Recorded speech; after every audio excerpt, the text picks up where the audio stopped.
ఎట్లా కావాలమ్మా కటింగ్? ఎట్లా ఇంకా చేయనే లేదు. ఎట్లా చేసుకుంటావు? జుట్టు కావాలన్నా వద్దా నీకే? జుట్టు వద్దా? ఎండకే ఇబ్బంది అయిపోయిందా? కసకస అంటా ఉందా? అయ్యో పాపం. సరేలే కట్ చేసేద్దాం సరేనా?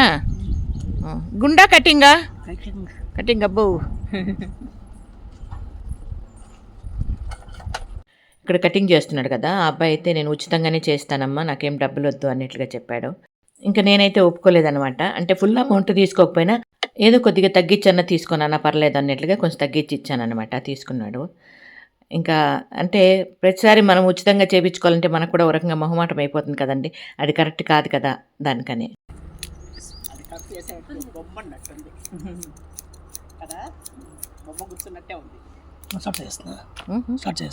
షార్ట్ చేసి చూసే బాగుండేటట్టుగా.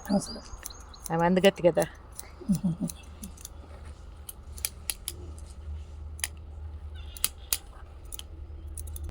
ఇంకా మన వాళ్ళేమో ఆడవాళ్ళేమో ముగ్గురు ఈ రకంగా కటింగ్లు చేసుకున్నారు. ఇంకా మగవాళ్ళు కొంతమంది కటింగ్లు షేవింగ్లు కూడా చేయించుకున్నారు. ఇంకా మన బుజ్జి బుడుంకాయకేమో కటింగ్ చేసిన తర్వాత భలే అందంగా అనిపించిందండి ఫేస్. నాకైతే మాత్రము. మీకేమనిపించిందని కమెంట్లో తెలియజేయండి. అదేవిధంగా తన దృష్టిలో నవ్వు అంటే ఏ విధంగానో చూద్దాం రండి. నవ్వండి,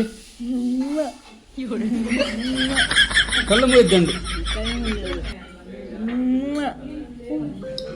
మన బుజ్జి బుడుంకాయ నవ్వు అంటే ఉమ్మ అంటారనమాట. తన దృష్టిలో అదే నవ్వు అంటే. బాగుంది కదా.